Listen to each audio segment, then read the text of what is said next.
வாங்கின லோனுக்கு நாளைக்கு டியூவு கட்டாம விட்டேன்னா சிபில் வேறு போயிடும். என்ன பண்ணுறதுனே தெரில. நாம் வாங்கின கடனில் 1000 2000 கட்ட முடியலனா கூட சிபில் போயிடுமோன்னு பயப்படுறோம். ஆனால் அதானி குரூப்பு கிட்டத்தட்ட 1.2 லட்சம் கோடி ரூபா நிலுவைத் தொகையை வச்சுருக்கிறாங்க பப்ளிக் செக்டார் பேங்க்குக்கு.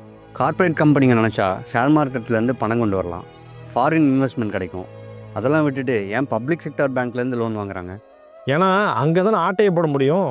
கடந்த 11 வருஷத்தில் மட்டும் கிட்டத்தட்ட 16.35 லட்சம் கோடி ரூபா கார்ப்பரேட்டுக்கு பப்ளிக் செக்டார் பேங்க்ஸ் மூலமாக கொடுக்கப்பட்ட கடன் ரைட் ஆஃப் செய்யப்பட்டிருக்கு. ரைட் ஆஃபா அப்படின்னா? ஒரு கார்ப்பரேட் கம்பெனி ஒரு பேங்க்கில் கடன் வாங்குறாங்க. அந்த கடனை அந்த கம்பெனியால் திரும்ப கட்ட முடியல.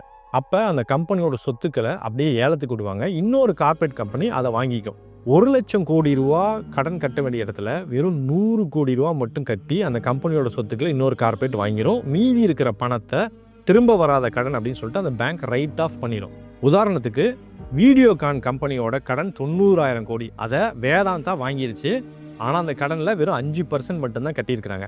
அனில் அம்பானியோட ஒரு அக்கௌண்ட்டை முகேஷ் அம்பானி வாங்கிட்டாரு. இருந்த கடன் 54,000 கோடி.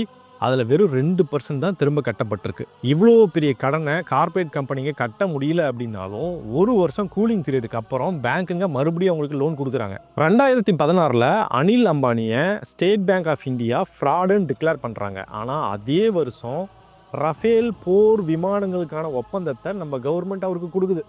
ஆட்சிகள் மாறலாம், அரசியல் கட்சிகள் மாறலாம், ஆனால் பொதுமக்களோட பணத்தை பாதுகாக்க வேண்டியது வங்கி அதிகாரிகளோட பொறுப்பு. ஆர்கே தல்வார்னு ஒருத்தர் எஸ்பிஐயோட சேர்மேனாக எமர்ஜென்சி பீரியடில் இருக்கிறார். சஞ்சய் காந்தி அவரோட நண்பருக்கு லோன் கொடுக்க சொல்லி ஆர்கே தல்வாருக்கு ரெக்கமெண்ட் பண்ணுறாரு. ஆனால் அவர் ப்ரொஃபைல் சரியில்லைன்னு சொல்லிட்டு ரிஜெக்ட் பண்ணிடுறாங்க. அப்புறம் பிரணாப் முகர்ஜியும் நீங்கள் லோன் கொடுத்தே ஆகணும்னு சொல்லிட்டு அவருக்கு ப்ரெஷர் கொடுக்குறாரு. ஆனால் ஆர்கே தல்வார் நான் கொடுக்க முடியாதுன்னு சொல்லிட்டாரு. பிரணாப் முகர்ஜி நீங்கள் அப்படின்னா உங்கள் பதவியிலேருந்து ரிசைன் பண்ணுங்கன்னு சொல்கிறாரு. நான் ரிசைன் பண்ண மாட்டேன், நீங்கள் வேணால் டிஸ்மிஸ் பண்ணிக்கோங்க அப்படின்னு சொன்ன ஒரு துணிச்சலான அதிகாரி அன்றைக்கி இருந்தாங்க. இந்த மாதிரி துணிச்சலான நேர்மையான அதிகாரிகள் இருந்தால் பொதுமக்களோட பணம் பாதுகாக்கப்படும்.